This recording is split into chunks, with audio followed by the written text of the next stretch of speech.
Hey y'all, this is Clint Baker from Hillbilly Hippie Honeybees. Welcome back for another episode.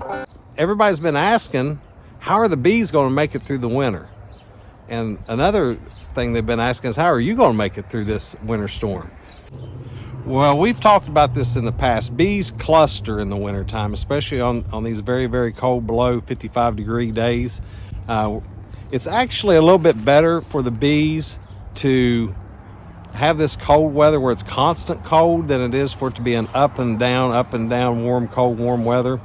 They don't eat as much, they don't consume as much, so it's actually better for them to if it stays cooler, and that way they stay in their cluster and they don't eat near as much of their stores that they have stored up, because it is getting close to that time to where, I mean, we're less than 90 days now, probably less than 80 days now out from swarm season, and they're probably getting low in their stores because we went around, checked everything, and we know that they're up in the top of their boxes, and we know that they're getting light, so we know that we're getting ready to have to start doing some supplemental feeding. And I know there's going to be some folks they already have that have said, oh, we don't feed. Okay, that's fine. That's how you do you.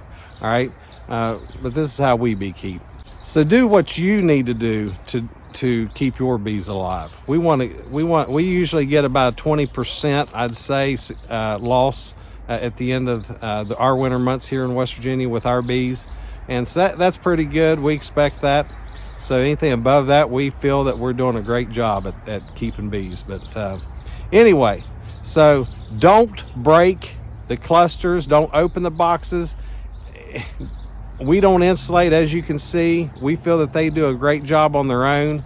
You can insulate if you want to, but we don't.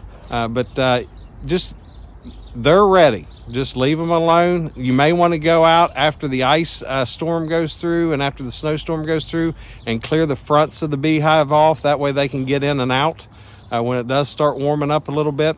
But other than that, you don't want to do a whole lot. So that's how they're going to make it through. Now, how are we going to make it through?